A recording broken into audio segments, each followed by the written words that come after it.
Okay, hi students, so good to see you again. I'm sorry this video is a little bit late. I was out of town this weekend and so I'm a little bit behind, so I apologize that this is coming to you guys on a Tuesday and not a Monday. I have I've got 3 children, 2 of which are still in college. My oldest one graduated in May from college. But I've got one junior at John Carroll in Cleveland and one freshman at Xavier University, and both of them are athletes, and they are on sports teams. One's a diver, one's a triathlete, and so this time of year we travel a lot to go see them doing their different things. So I've got another one coming up this weekend, so I'll try to be a little more proactive about staying on top of things for you guys. Okay, so a couple of things. The dates in the syllabus were not congruent with what I had posted in Blackboard. My apologies. I always screw that up every year because that's the hardest part of getting the syllabus and the Blackboard right, is matching up those dates because they change every semester. So for what we're going to do for the next 3 weeks. So last week you were supposed to be learning about theory. What is theory? What is a mega theory? What is middle range theory? So you should have a pretty good understanding from the reading what is a theory and what are the different kinds of theory. This week now you are going to find your assigned theory, which most of you have. I've been texting and emailing quite a few of you. What you're going to do now is you are going to teach that particular theory to the rest of us. I don't want you to frame this around your phenomenon. You will do that later. All you're doing now, this is not about your phenomenon. This is all about your assigned theory, and you're going to teach it to the class.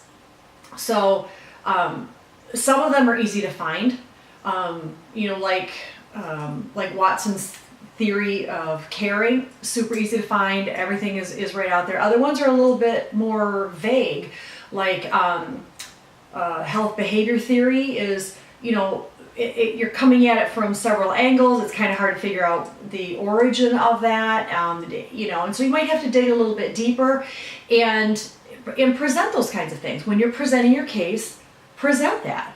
It started out from this author, and then this author kind of took it a little bit further. So some of these theories, especially these smaller theories or middle range theories, are developing and evolving, and that's okay. Just teach us that. So a couple of things I want to point out as you guys are posting your theory. Now I want you guys to work on it this week. Do a really good presentation. I'm going to give you a few pointers about how to do that. And you need to post it by October 6th, which I think is either Friday or Saturday. Yeah, it's one of those. So you have all week to post that. And then for the next 2 weeks, you guys, I'm giving you enough time to review everybody else's presentation. So that's why you get 2 weeks to do this, because I think there's 15 of us in here. So you should be able to do, 1 or 2 reviews a day so that you have a pretty good understanding of these theories that we're talking about, which means the theory that you're presenting, you have to present well. There's a couple of reasons why this exercise I think is important. One, you need to know how to develop really good PowerPoints. Don't just put a ton of words on your PowerPoints. People can read, and that makes your PowerPoint too busy. Put some bullet points on there, and then use your voice to tell your audience what other information you want them to know about from that slide. Use the audio feature so we can hear you talking.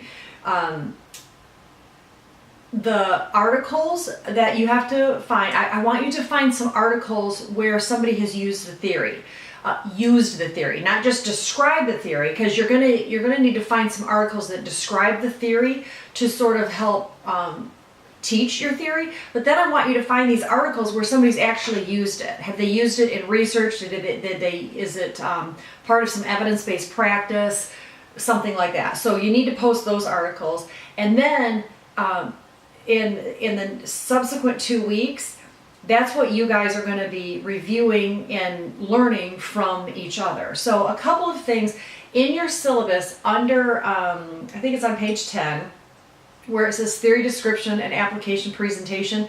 Follow that very closely because that's how I'm going to be grading these. So the first thing that you need to do is the theory description. Describe the theory to us. Comprehensively describe where did it come from? How did it evolve? How's it being used? Is it used in like environment, in the health, in nursing? Just give us an overview of the theory. Is it a mega theory? Is it a middle range theory? Next, in part 2, I want you to really evaluate your theory. What are the strengths? What are the weaknesses? So let me give you an example. I don't know, I can't remember if I told you guys this, but when I was doing my PhD work back in the 90s, the late 90s, I had the privilege of sitting under Dr. Madeline Leininger. She was my theory and research professor at Wayne State University. She developed the theory of transcultural nursing, and she developed the Sunrise model to go with that theory. And we're going to talk about conceptual models later on, but her theory was this notion of transcultural nursing that, and in a nutshell, it was a mega theory that described nursing care needing to begin at a place where a person comes from within their culture. So it had a heavy emphasis on a cultural approach, and it looked at nursing care and healthcare from very specific cultural approaches. And she developed this theory. She began it like back in the, I think it was like in the late 60s, early 70s. She started developing this and worked on this for years. She unfortunately passed away, I believe back like in the early 2000s, maybe, no, it would have been later than that, like maybe like 2010 or something like that. She passed away, but she worked on this theory. So if I was going to give this description, I would talk about Madeline Leininger. I would talk about what I just said, like it's transcultural. I would go into a little bit more specifics. Then the next thing I want you to talk about are the strengths and the weaknesses. So if I was describing Dr. Leininger's transcultural nursing theory, I would say that the strengths of this is that it provides nurses a framework when they are approaching a patient to come at the patient from the patient's perspective, cultural perspective. What are their cultural norms? What are their cultural expectations? And it really, as I was studying under her, made you realize, like if I was taking care of a Muslim patient that needed to pray several times a day, or they needed their bed facing the east, or this became very important as I was an ICU nurse with death and dying, because several cultures had different death and dying rituals. So the strengths of that theory were really that it opened my eyes, and it opens nurses' eyes to starting at a place where your patient and their family are culturally. Some of the weaknesses of it are there's so many cultures and so many different culture groups. It's absolutely impossible to be an expert in every single one of those. For example, we each had to pick a cultural people group and then describe that and how the theory would be applied to that. So I was working with a man from Africa, from the Igbo tribe, IBO, the Igbo tribe. So I talked to him and interviewed him and found out all kinds of fascinating things about his culture and his family's culture and what they thought about healthcare. It was really interesting.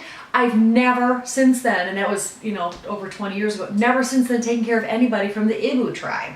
So the weakness is that sometimes you could get so culturally specific that while I'm focusing on the Igbo tribe and learning about that, I now have very little knowledge of perhaps, like some other people group, Native Americans, or a particular cohort of, somebody else, some other culture. So that was a little bit of a weakness with that theory. The theory application, so how I applied the theory to practice and the usefulness of this theory, it is it is incredibly useful, especially in the United States, where we are called the melting pot. So this theory of transcultural nursing is, I think, incredibly useful in the United States, because if you have, where I think that one of the weaknesses, the specific culture identification, I think perhaps using Dr. Leininger's theory to get a broad sense of culture in general, then when we go in and take care of the plethora of patients that we take care of from all nations, I think that it gives us a much better idea to at least come at the patient and their family with an open mind and start talking to the family about, how does this look in your culture, or is there something culturally that would be more relevant or useful for me to provide in my nursing care. So that's how I think this theory was applied in nursing. And it's also useful in doing research. It's very helpful if you're doing research in a particular cultural group or a particular diverse group, that you could use this theory applied to that. And then the implications and the identification for the future direction.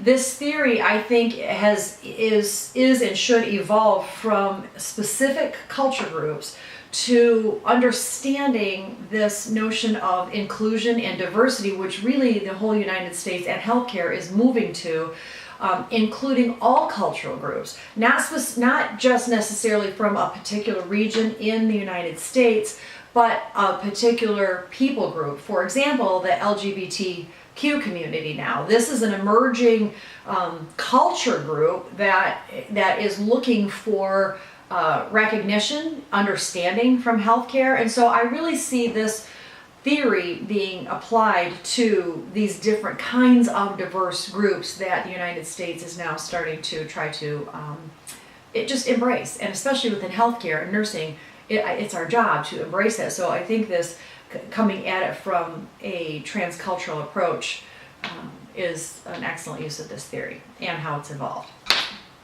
So that, in a nutshell, is kind of how I want you guys to present. Obviously, I just whipped that off the top of my head, so I want you guys to use some research articles, post the articles along with your PowerPoint. So I hope that gives you a little bit of direction. If you run into problems, text me or email me like all of you have been doing. I will expect that up on October 6th. And then we'll spend the next 2 weeks learning from each of you. So that's it. Call me if you need me. I think that's all that you have due this week.